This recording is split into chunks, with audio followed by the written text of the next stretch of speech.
आज आपण एक अशा व्यक्तीबरोबर भेटणार आहोत, काही विषयावर त्यांची चर्चा करणार आहोत.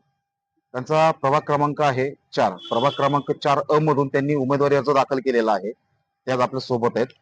ताई, स्वागत आहे आपलं. नमस्कार. जय भीम, जय महाराष्ट्र. माझं नाव सुनीता अनंत वाघमारे, हे माहेरकडचं आहे आणि सासरकडचं सुनीता शंतनू आगळे.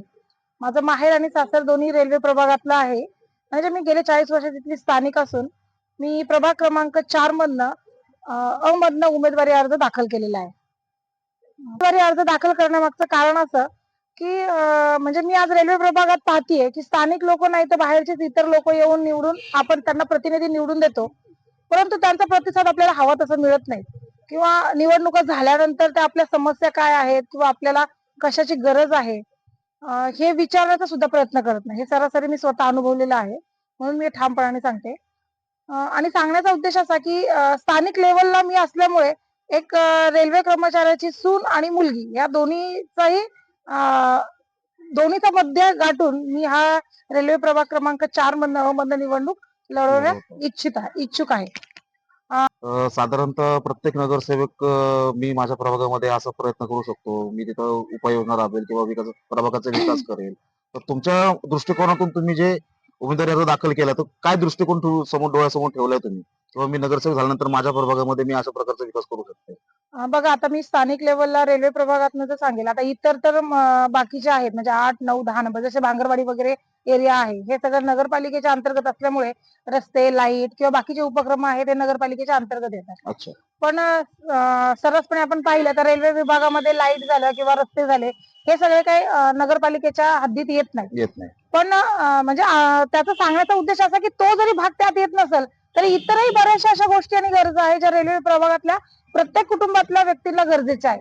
म्हणजे उदाहरणार्थ समजा आता महिलांचं सक्षमीकरण म्हणजे आजकाल घर बसल्या लघु उद्योग म्हणा किंवा घर बैठे काहींना छोटा ना मोठा व्यवसाय किंवा काही ना काही काम करण्याची संधी हवी असते. थोडक्यात महिलांचा रोजगार हो, तो झाला. बरं, तरुणाई झाली.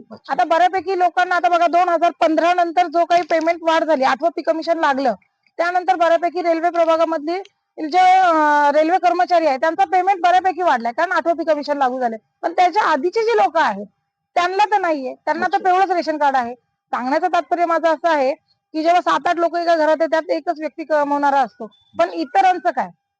इतरांनाही आपल्या स्थानिक गरजांची किंवा स्थानिक गोष्टींची किंवा ज्या काही माहिती आहे किंवा जे उपक्रम आहेत त्यांची गरज असते. मी तो पुरेपूर त्यांच्यापर्यंत पोहोचवण्याचा प्रयत्न करेन. जे स्थानिक लेवलला जी आपली मुलं आहेत त्यांना आता बऱ्यापैकी सर्वचपणे आपण पाहिलं तर बघा, रेल्वे कर्मचाऱ्यांची मुलं रिक्षा स्टँडला ऑटो रिक्षा चालवतात.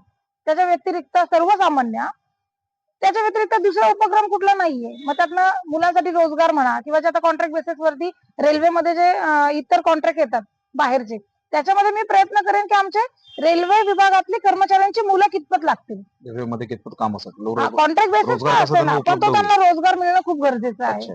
ह्या गोष्टीकडे मी प्रयत्न करेन.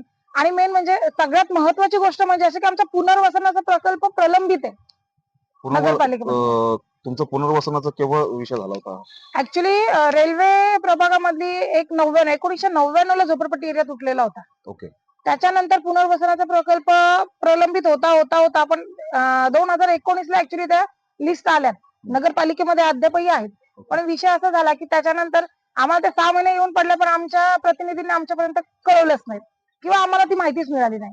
जेव्हा ती मला माहिती मिळाली किंवा इतर आमच्या काही लोकांना माहिती मिळाली तेव्हा आम्ही नगरपालिकेत जाऊन त्याची सगळी माहिती घेतली, पाठपुरावा केला. स्थानिक नगरसेवकांनी त्याविषयी पाठपुरावा केला नाही? नाही, कुठल्या, मी सांगते काय, आजपर्यंत जितके नगरसेवक, जितके प्रतिनिधी निवडून आलेत ना, निवडणुका झाल्यानंतर त्यांनी येऊन प्रश्न काय हा सुद्धा विचारले नाही ना. कारण सर्रासपणे काय बोलतात, रेल्वे विभागात काहीही कुठल्याही प्रकारचं काम नाही.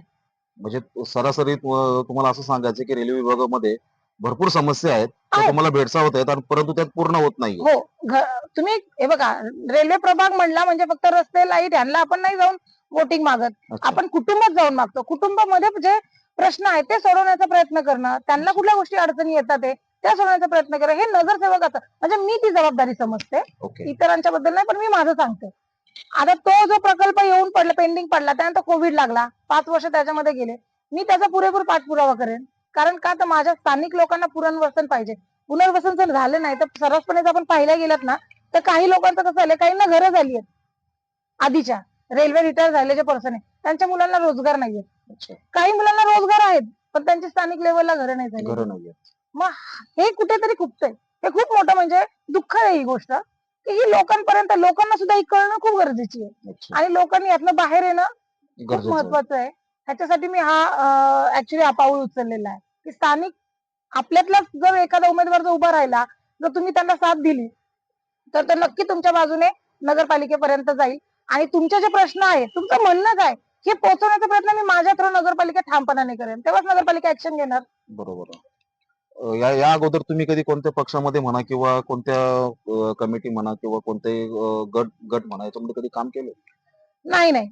ऍक्च्युली माझी जर तसं बॅकग्राऊंड पाहायला गेलं तर माझी आई रेल्वे मध्ये म्हणजे रेल्वे प्रभागातच राहिल्यामुळे आरपीआय पक्षामध्ये होत्या त्या. ओके. पण आणि माझे जे दीर आहेत स्वर्गवासी सागर आगळे, हम्म. हे शिवसेनेचे कार्यकर्ते होते. कार्यकर्ते. ओके. मग आणि थोडक्यात पार्श्वभूमी आहे, हो. राजकीय पार्श्वभूमी आहे. हो, पण मी अद्यापही कुठल्याही राजकीय पक्षामध्ये इन्व्हॉल्व नव्हते. अच्छा. पण आता आपल्याला शिवसेना उद्धव बाळासाहेब ठाकरे गटाकडून आपल्याला उमेदवारी मिळाली. उमेदवारी मिळाली आहे, तर ह्याला मी पूर्णपणे न्याय देण्याचा प्रयत्न करेन. अच्छा. नागरिकांना काय आव्हान करायचं काय सांगू तुमच्या म्हणजे? प्रभागामधले लोकांना तुम्ही काय सांगा? माझ्या प्रभागामधील लोकांना माझं एवढंच सांगणं आहे, की बघा भूल थापा खूप येणार, भूल भुलैया तुमच्या समोर बऱ्याच काही येणार, पण तुम्ही विचार करा यावेळेस आणि तुमची विवेक बुद्धी वापरून तुम्ही विचार करा तुम्हाला नक्की कोणाला मतदान द्यायचंय. कारण ते मतदान आहे आणि त्याच्यावर तुमच्या निर्णयावर तुमचं भविष्य पुढे आधारित आहे हे मला सांगणार. तुमच्याशी चर्चा केल्यानंतर असं जर सांगलं की चर्चेमध्ये आपण असं होतं की मतदान जे होत आहे हम्म. ते पैशाच्या जोरावरती केलं जातंय असं तुमचं मत आहे? नाही बघा सरासरी हेच झालंय. कारण मी आधीच तुम्हाला प्रश्न काय म्हणजे उत्तर काय दिलं सर, की रेल्वे विभागात काही काम नाही. म्हणजे ते रेल्वे विभागाला एक नोट बँक बघतात, वोट बँक नाही, एक नोट बँक बघतात ते. ओके.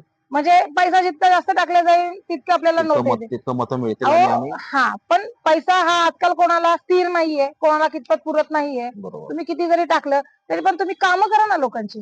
अच्छा. कामं करा, तुम्हाला त्यातनं आवड पाहिजे तर ती तुम्हाला लोक निवडून देणार आहेत. अच्छा. माझं हेच आव्हान आहे. आणि जर समजा राहिला प्रश्न म्हणजे त्याचं सर्रासरी व्यावसायीकरण झालेलं आहे. जर मला व्यवसाय करायचा असताना तर मी तेवढे पैसे इथे टाकण्यापेक्षा माझा व्यवसाय ओपन करेन आणि मी तो चालवेन ना. मला इथं व्यावसायिकीकरण नाही करायचंय.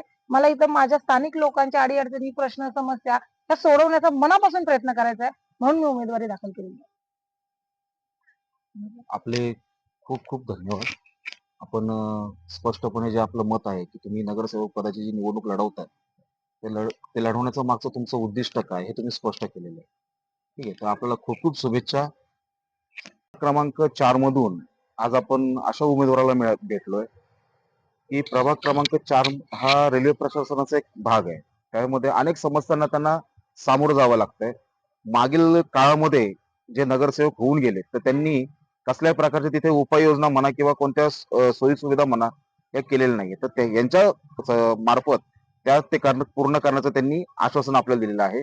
मावळ परिसरासाठी मनोज मोरे, धन्यवाद.